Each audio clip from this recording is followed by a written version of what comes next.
Hallucinau sing a sing mathel jida ina mang nam ta cha da benjang mathel am khang ne thong doi je aduga kaithel da phang ma du am tang na phang ba adugu benjang mathel ne adu sinau yam na di kari kau ge khang de magi maming je adu khoi mana di sigi je hui khong kau na hai adu magi tungan tungan ba lam gi tungan maming le ram ga da ba male magi bambi je sigi magi manam je peruk tong na manam nungsi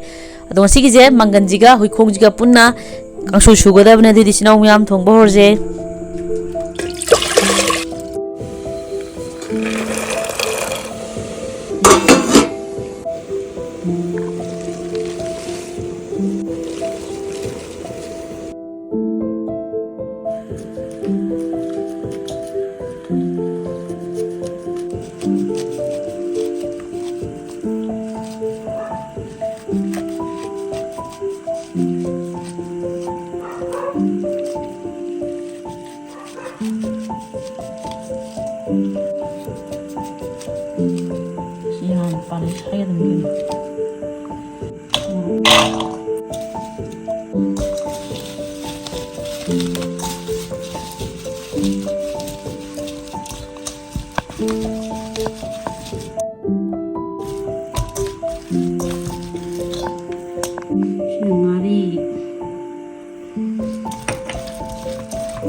hui khong ji ma hapa ke si jin toroge aduga ngahi je jo hapa ke sina khoi ma gi tungana ina matum ga thong bane aina ma kok char jo khoi ma di ma kok pije de ba ina matum bijai ba si matum ji ma hapa ge o duga sina ma da ina ke nom haining si gi je asa ni go si gi je matum tari je ai recipe do mathang hap charak ke panga maruga nakupi ga achar si gi je si am ha bane se sina ma da I mathang de recipe soi hap charak ke ai tham ge an bija konje sinau yam dinjer ke se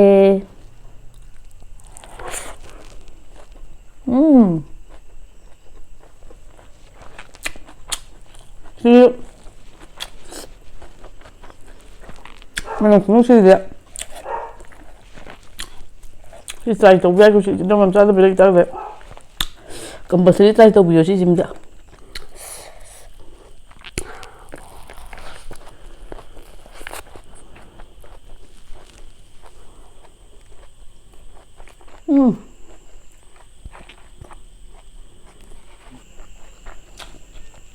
이강 주지래 아니 하지 않으면 뜻이 ngaojei 넌 그놈 시지가 고아우 지가 로레시래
어디다 싸우도 있는 홍자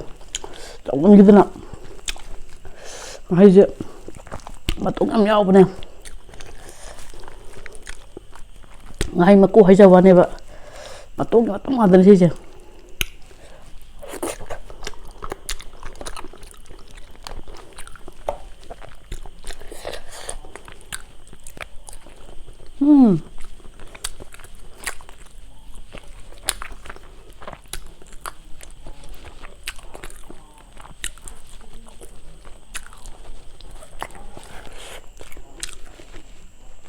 ꯀꯥꯡꯁꯨ ꯈꯨꯍꯥꯎꯁꯤ ꯂꯣꯏꯔꯦ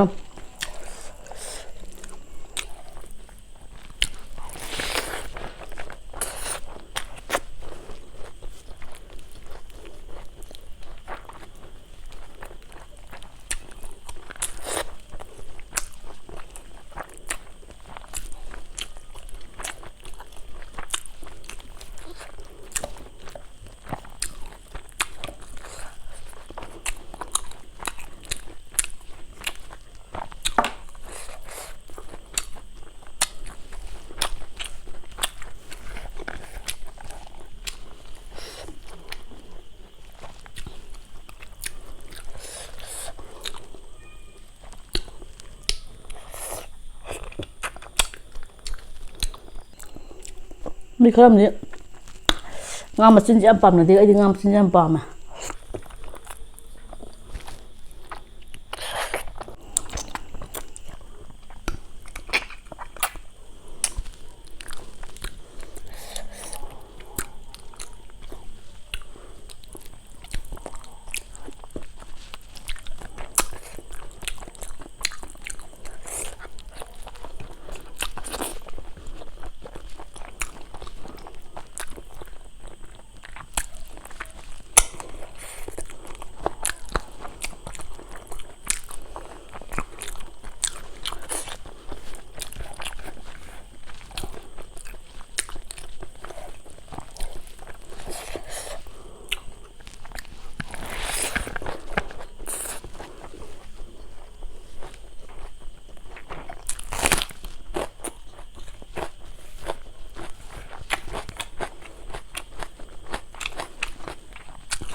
ꯉꯥꯍꯩ ꯃꯀꯣꯛꯀ ꯉꯥ ꯑꯇꯣꯞꯄꯩ ꯃꯀꯣꯛ ꯁꯨꯡꯃꯥꯟ ꯃꯥꯟꯗꯦ ꯉꯥꯍꯩ ꯃꯀꯣꯛꯇꯤ ꯃꯇꯣꯡ ꯉꯥꯛꯇꯅꯦ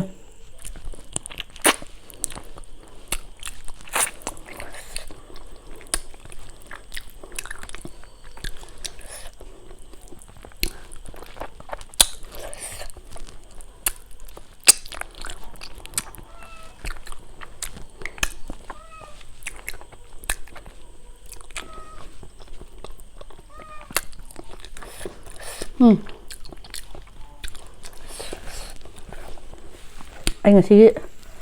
ꯀꯥꯡꯁꯨ ꯈꯨꯍꯥꯎꯁꯤꯀꯣ ꯂꯣꯏꯔꯦ ꯑꯗꯣ ꯑꯆꯥꯔꯁꯨ ꯌꯥꯝ ꯍꯥꯎꯋꯦ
ꯃꯥꯏ ꯃꯇꯣꯡ ꯃꯌꯥꯝ ꯌꯦꯡꯉꯣ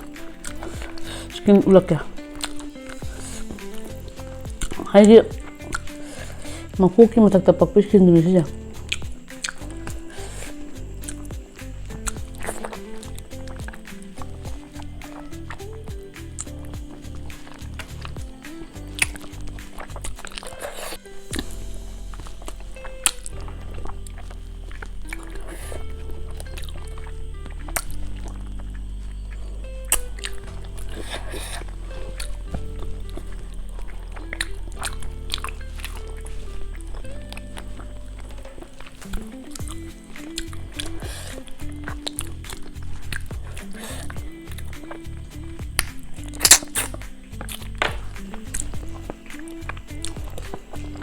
ꯁꯤ ꯃꯇꯣꯡ ꯃꯌꯥꯝ ꯌꯦꯡꯉꯣ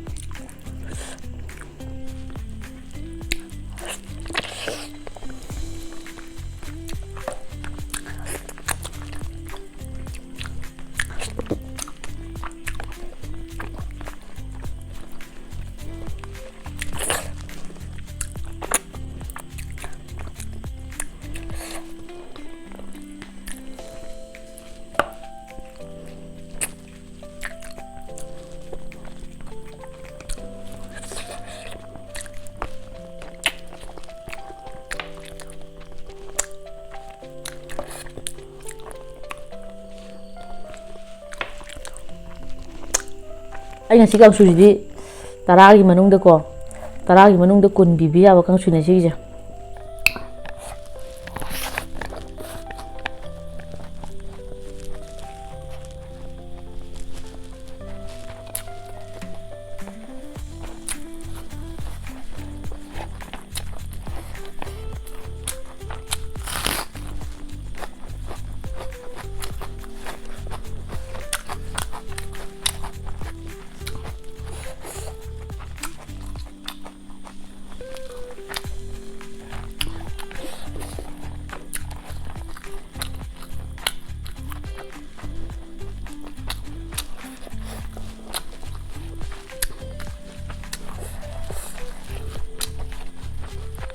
하와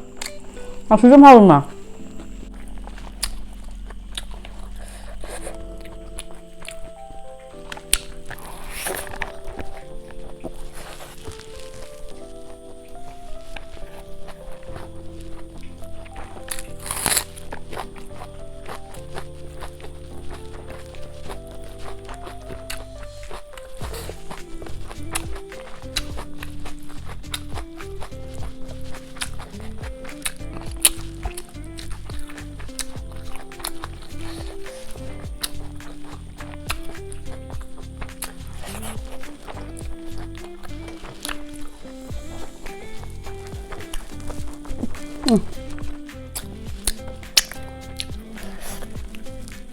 뭐, 아이씨, 고소하겠다 왜?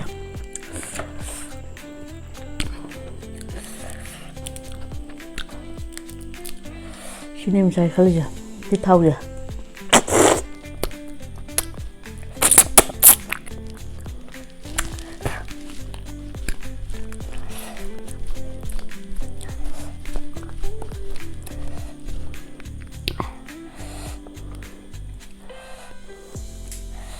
나오더라.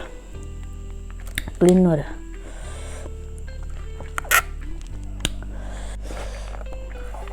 강수지 안 하와.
ngasi mathilse